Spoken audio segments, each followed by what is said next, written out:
بسم اللہ الرحمن الرحیم. یہ اصلاحی باتیں ہیں، اصلاحی خطبات کی جو اس میں تحریر ہے، ذرا سماعت فرمائیں. دوسرے کی دیواریں خراب کرنا، جب تکلیف دہ چیز کو ہٹانا ایمان کا شعبہ ہے تو تکلیف دہ چیز کو راستے میں ڈالنا کتنا بڑا گناہ کی بات ہوگی. مگر افسوس یہ ہے کہ آج کل ہم نے ان چیزوں کو دین سے خارج کر دیا ہے. بس نماز روزے کا نام دین رکھ لیا ہے. نماز روزے کا نام کیا رکھ لیا؟ دین. یہی دین ہے بس. باقی یہ جو چیزیں ہیں ان کے ہمارے دین سے کوئی تعلق نہیں. کسی کی دیوار پہ بغیر اجازت کے کوئی اشتہار لگا دیا یا قلم سے کچھ بھی چوک سے کچھ بھی لکھ دیا، اس کی دیوار خراب کر دی بغیر اجازت کے. گھروں کے سامنے کا حصہ صاف رکھو، یعنی گھر کے سامنے حصہ باہر گیٹ کا گندگی پڑی ہوئی ہے، اپنا گھر تو صاف کر کے سارا کوڑا گھر کے آگے ڈال دیا. دوسرا آ رہا ہے اس کو تکلیف پہنچ رہی ہے، یعنی کھڑکی کھولی اوپر سے کوڑا نیچے پھینک دیا. سب دین کا شعبہ کیا ہے؟ دین کا ایمان کیا ہے؟ صرف تکبیر روزہ سے نماز پڑھنا بل سب میں، اور باقی کچھ بھی ہوتا رہے، کچھ پرواہ نہیں. بات آدمی بننا ہو تو میرے پاس آؤ. حضرت والا رحمۃ اللہ کہہ رہے تھے آدمی بننا ہو تو میرے پاس آ جاؤ. محدث کتب ابدال بننا ہے کہیں اور چلے جاؤ. آدمی بن گئے تو صحیح میں مسلمان بن جاؤ گے، اور آدمی نہیں بنے تو مسلمان نہیں، انسان نہیں بنے تو مسلمان کیا بنو گے تم؟ کیا غوث بنو گے؟ کیا ابدال بنو گے؟ کچھ نہیں بننے کے. کیا محدث بنو گے؟ کیا مولوی بنو گے؟ پہلے انسان بنو. انسان بن گئے سب کچھ بن گئے، مسلمان بھی بن گئے، محدث بھی بن گئے، مولوی بھی بن گئے، ابدال بھی بن گئے، کتب بھی بن گئے.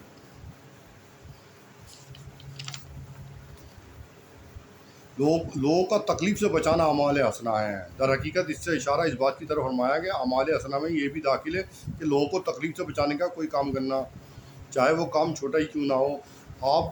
اب راستے میں کیلے کا چھلکا پڑا ہوا ہے، آپ نے اس کو ہٹا دیا، کوئی گرنے سے بچ گیا، یہ نیک عمل ہے. اور اگر راستے میں کیلے کا چھلکا ڈال دیا، یہ برا عمل ہے. یعنی کسی کا پیر پڑا، بوڑھے آدمی کا گرا، ہڈی ٹوٹ گئی کولے کی، تو اس کی کولے کی ہڈی ٹوٹنے کے سبب کسی آدمی عمر رسیدہ آدمی کا پیر پڑ گیا کیلے کے چھلکے پر، اس کا پیر پڑا اور پھسل گیا، تو اس کے کولے کی ہڈی ٹوٹے گی، اس کے سبب آپ بن گئے کیونکہ کیلے کا چھلکا آپ نے پھینکا تھا راستے میں. تو کسی نے اس کو، کوئی آدمی وہاں سے گزر رہا ہے مسلمان یا کوئی اور، اس نے کیلے کا چھلکا پڑا ہوا دیکھا، اس نے وہاں سے ہٹا دیا، یعنی ایک آدمی کو بچا لیا، یعنی اس کو بڑی مصیبت سے بچا لیا، تو اللہ تعالیٰ اس سے خوش ہو رہا ہے. یہ نیکی چھوٹی نہیں ہے، بڑی نیکی ہے. ہو سکتا ہے اس نیکی کی وجہ سے آپ کے سارے گناہ معاف کر دیں اللہ تعالیٰ. اللہ تعالیٰ تو بھائی ایک بات نقطۂ نواز ہے، کس بات پر آپ کے سارے گناہ معاف کر دیں، کس بات پہ آپ کی پکڑ ہو جائے. یعنی آپ بہت نمازی حاجی ہیں، سب کچھ ہیں، ایک کیلے کا چھلکا کھایا، یوں دکان کے آگے پھینک دیا، پتہ چلا کوئی آدمی وہاں سے گزر ہوا، اس کا پیر پھسلا، پڑ کے کیلے کے چھلکے پہ اس کی ہڈی ٹوٹ گئی، تو پتہ چلا آپ کے حج تمام نمازیں اللہ تعالیٰ نے سب کیا کہتے ہیں ویسے سب منہ پہ مار دی، اور آپ کو دوزخ میں ڈال دیا کہ ایک آدمی آپ کی وجہ سے ہمیشہ بستر پہ پڑا رہا مرتے دم تک، اس کی کولے کی ہڈی ٹوٹ گئی، یہ آپ کی وجہ سے. تو اللہ تعالیٰ جب پکڑ کرنے پر آتے ہیں نا، ایک بات پر پکڑ کر لیتے ہیں، تمام نیکیاں ختم ہو جاتی ہیں، اور ایک بات پر، ایک ادا پر آپ کی سارے گناہ معاف ہو جاتے ہیں. یہ ہیں اللہ تعالیٰ. غلط جگہ گاڑی کرنا ہمارے سیاح میں سے، یعنی آپ کہیں گاڑی پہ، موٹر سائیکل پہ یا کار میں جا رہے ہیں، کسی کے آگے دکان کے آگے کہیں گاڑی کھڑی کر دی، پتہ چلا نہ رکشہ نکل سکتا، نہ وہاں سے آ سکتا، یعنی آپ نے انکمنگ آؤٹ گوئنگ روک دی، ٹریفک جام ہو گیا. یا آپ نے گاڑی کھڑی کر دی، کسی نہ بچہ نکل سکتا، نہ کوئی بچے اسکول کے وہاں سے رکشے نکل سکتے، آپ نے اس طرح گاڑی کھڑی کر دی، دوسرے کو تکلیف دی. سمجھ میں آئی بات؟ سفر کے ساتھی کے بھی حقوق ہیں، سفر کے ساتھی کے بھی حقوق ہیں. یہ نہیں کہ آپ آرام سے آپ بیٹھے ہوئے ہیں، مسافر کو آپ تکلیف دے رہے ہیں سفر میں. مثال کے طور پر حدیث میں یہ سب شریعت کی بات بتا رہا ہوں، شریعت مطالعہ کی، کہ آپ سیٹ پہ بیٹھ کے جا رہے ہیں اور ایک خاتون کھڑی ہوئی ہے، آپ سیٹ نہیں دے رہے. کیوں؟ تو میں نے تو ٹکٹ لیا ہے بھائی صاحب، میں نے تو ٹکٹ لیا، میں تو اپنی سیٹ پہ بیٹھا ہوں، تو خاتون کی سیٹ پہ تھوڑی بیٹھا ہوں. پکڑ ہو جائے گی پکڑ. وہ خاتون ہے، آپ اس کو اپنی سیٹ دیجیے، کیا بھلی آپ نے ٹکٹ لے رکھا، اس کو جگہ دیجیے، بیٹھائیے. خاتون کمزور ہوتی ہے، کھڑی نہیں ہو سکتی، آپ نے شریعت مطالعہ سے ہٹ کے کام کیا، آپ کی پکڑ ہو جائے گی. مسافر کے ساتھ رعایت بھی آئی ہے، حقوق بھی آئے، مسافر کے بھی حقوق ہیں، پڑوسی کے بھی حقوق ہیں، غیر مسلم کے بھی حقوق ہیں. سمجھ میں آئی؟ یہ تمام شریعت مطالعہ کی تعلیمات ہیں. سمجھ میں آئی؟ سنیے گا. اور حضور اقدس صلی اللہ علیہ وسلم ازواج مطہرات میں سے ایک تھیں، ان کے باپ اسلام نہیں لائے تھے، وہ اسلام لے آئی تھی. حضور اقدس صلی اللہ علیہ وسلم کی یعنی زوجہ مطہرات میں سے آ گئی، یعنی وائف بن گئی تھی. ایک مرتبہ ان کے والد صاحب ان کے گھر تشریف لائے، اس کے جو حضور اقدم کی زوجہ مطہرہ میں سے تھی، کوئی تو انہوں نے حضور اقدم کی مصلی پہ بیٹھنا چاہا، ان کے والد صاحب نے جو کافر تھے، انہوں نے مصلی ہٹا دیا. حضور اقدم کو پتہ چلی تو ناراض ہوئے، نہیں یہ تمہارے والد تھے، ان کو مصلی پہ بٹھا دیتی. تو کہا یا رسول اللہ وہ تو ناپاک تھے. یہ تو مسلح یافتہ نہیں، وہ آپ کے والد تھے، ان کے ساتھ تعظیم ضروری ہے. یہ تعلیم تھی میرے حضور صلی اللہ علیہ وسلم کی. آپ جو کہتے ہو نا اتنی نکاح کیے، اتنے شادیاں کی ہیں، سنیے گا آپ، ایسے نبی ہمارے نبی کوئی تھے ہی نہیں جو حضور صلی اللہ علیہ وسلم تھے. یعنی غریب نبی بنا کے بھیجے گئے آپ سلام امت کے لیے. تمام رحمت للعالمین تھے، پوری امت کے لیے رحمت للعالمین، انسانوں کے لیے اور جناتوں کے لیے بھی. حضور صلی اللہ علیہ وسلم جناتوں کے بھی نبی تھے اور انسانوں کے بھی، پورے عالم کے لیے رحمت بنا کے بھیجے گئے.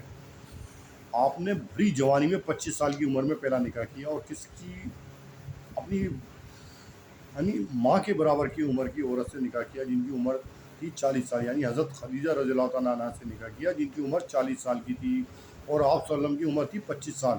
یعنی پوری جوانی آپ نے اپنی ایک ماں کی عمر کے برابر کے ساتھ زندگی گزار دی، یعنی 30 سال تک. یعنی دوسرا نکاح آپ نے جو کیا ہے نا وہ شاید 53 یا 55 سال کی عمر میں کیا ہے، یعنی بڑھاپے میں نکاح کیا ہے دوسرا. یعنی پوری جوانی ایک ماں کی عمر کے برابر کے ساتھ گزار دی. کوئی گزار دے گا؟ آپ بتائیے، آپ سیرت دیکھیے، کوئی اپنی پوری جوانی اپنی ماں کی عمر کے برابر کی عورت کے ساتھ گزار دے گا؟ بتائیے آپ، سوچیے ذرا. نہیں، بس توہین آمیز کلمات کہہ دینا کسی نبی کے بارے میں وہ تو مسلمان برداشت کر جاتا ہے بھائی صاحب، اس ملک کے بارے میں سوچ کے. نہیں تو بھائی صاحب پورے ملک کو آگ لگا دے مسلمان اگر اپنے پہ آ جائے. یہ حکمت ہے، اللہ تعالیٰ نے روک رکھا ہے انہیں. یعنی آپ کسی کے نبی کے بارے میں ایسے کہہ رہے ہیں؟ آپ اپنے کسی اور دھرم کے بارے میں کہہ دیجیے. آپ کی یہ ہمت ہو گئی؟ کسی مسلمان نے ایسی ہمت کی ہے کہ ہنومان کے بارے میں کوئی بات کہہ دی ہو، رام جی کے بارے میں کوئی بات کہہ دی ہو، یا کسی کشن جی کے بارے میں کوئی بات کہہ دی ہو؟ آج تک کسی مسلمان نے نہیں کی. اور آپ کھڑے ہو کے کچھ بھی کہتے رہتے ہیں. آپ کے ہاتھ میں اللہ تعالیٰ نے اقتدار دے دیا. آپ کے حکمراں جو بدماش ہیں، ان کا بیک گراؤنڈ کرمنل رہا ہے، وہ آپ سے کہلواتے ہیں، اور آپ کھڑے ہو کے کہہ دیتے ہیں. کتنے افسوس کی بات ہے. کوئی نبی اپنی جوانی ایک ماں کے برابر گزار دے گا عمر میں؟ یعنی 30 سال پوری زندگی دے دے گا جوانی کی. یعنی تقلیل شہوت کری آپ نے، اپنے نفس کو یعنی اپنے سیکس کو، شہوت کو کم کیا، کم کر دیا. سمجھ میں آپ کہتے ہیں کہ وہ 9 شادیاں کری ہیں انہوں نے. ارے بھائی 1000 عورت کے قابل تھے. حضور صلی اللہ علیہ وسلم کی طاقت 1000 عورت کے برابر تھی. کہاں ہیں آپ؟ 1000 عورت کے برابر آپ میں طاقت تھی. 1000 عورت بھی رکھنے سے کم نہیں تھی، کیونکہ پہلے کے نبیوں نے ہزار عورتیں رکھی ہیں. حضرت داؤد علیہ السلام کی یعنی کتنی بیویاں تھیں؟ 1000. اور حضرت سلیمان علیہ السلام کی 100 بیویاں تھیں. ارے آپ کہاں ہیں؟ حضرت سلیمان علیہ السلام کی 70 بیویاں تھیں یا 100 بیویاں تھیں. حضرت داؤد علیہ السلام ان کی 1000 بیویاں تھیں. کتنی طاقت تھی ان میں. حضور اکرم سے ان سے زیادہ طاقت تھی حضور اکرم میں. یعنی 1000 بیویاں رکھنے کے قابل تھے. آپ کہہ رہے ہیں جی 9 بیویاں شادیاں کری ہیں. آپ کیا کہہ رہے ہیں بھائی صاحب؟ اگر سوچے سمجھے بول دیتے ہیں جو کچھ. اپنے مذہب کی تعلیم حاصل کیجیے، اس پہ محنت کیجیے. آپ کو حق نہیں ہے کسی مسلمان کے بارے میں، کسی نبی کے بارے میں تقدس کو پامال کریں. آپ تو مسلمان خاموش، نہیں تو آگ لگا دے، پورے جان دے دے. آپ کیا کہہ رہے ہیں بھائی صاحب؟ حکمراں آپ سے کیا کہلوا رہے ہیں؟ یہ حکمراں پھانسی پہ لٹکانے کے قابل ہیں. دیش کو تباہ برباد کر رہے ہیں. ہندوتو لا رہے ہیں، ہندو کو ہی تباہ برباد کر رہے ہیں. اپنی ماں بیٹیوں کی عزتیں تار کروا رہے ہیں، اور کھلے سانڈ ہی چھوڑ رکھے ہیں. کوئی ایف آئی آر لوج نہیں ہو رہی ان کے بارے میں. سارا سپریم کورٹ سو رہا ہے آنکھیں بند کر کے. مہیش یادو کو کیسے مار دیا آپ نے؟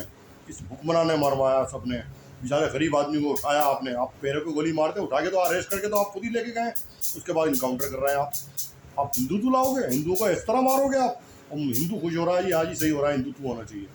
مہیش یادو کتنا غریب آدمی، اس کو گولی مار رہے ہیں آپ. قوم تمہاری سو رہی ہے، ہندو سو رہے ہیں. بھائی سلام ایسے ہندوؤں کو سلام، دور سے سلام.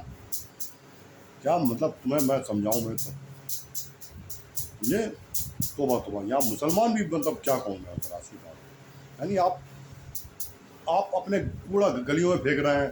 صرف نماز روزے کو سمجھ لیا آپ نے مسلمانوں نے کہ نماز اول وقت میں، اول سب میں، اور تکبیر اللہ سے پڑھ لو، یہی دین ہے. توبہ. یعنی وضو بھی کرتے ہیں تو بلگم تھوک رہے ہیں، ناک کی گندگی نکال رہے ہیں، اس کو پانی سے بہا بھی نہیں رہے. دوسرا آ رہا ہے تو توبہ. یہ ہمارے بھی خود قیامت کے آثار ہے. دنیا اسی وجہ سے ختم ہو گئی. آپ کیا کہہ رہے ہیں؟ مطلب یہ آپ سب بربادی چل رہی ہے. کوئی صحیح نہیں. توبہ. یہ تو دوسرے اس لیے انگلی اٹھاتے ہیں کہ ہمارا ایمان کمزور ہے، ہمارا اخلاق کا خراب ہے، معاشرہ خراب ہے. نہیں تو دوسرا تو بھائی صاحب یہ بات کہنے سے پہلے سوچے گا. اس لیے ہم خود اپنے دین کو پامال کر رہے ہیں. سمجھ میں آئی بات؟ اپنے دین کو ہم خود پامال کر رہے ہیں. کچھ نہیں. ہم واقعی ہماری اصلاح بہت ضروری ہے. ہم اصلاحی کتابیں پڑھتے نہیں، بس پڑھ رہے ہیں پتہ نہیں کون کون سی کتابیں. نیت ہی صحیح نہیں ہے ہماری، نیت ہی صحیح نہیں. اللہ تعالیٰ ہمیں ذہن نشی کرے اس بات کو. تمہارے پاس ہو گیا ہمارے سوال کی توفیق عطا فرمائے. آمین ثم آمین. واخر دعوانا الحمد للہ.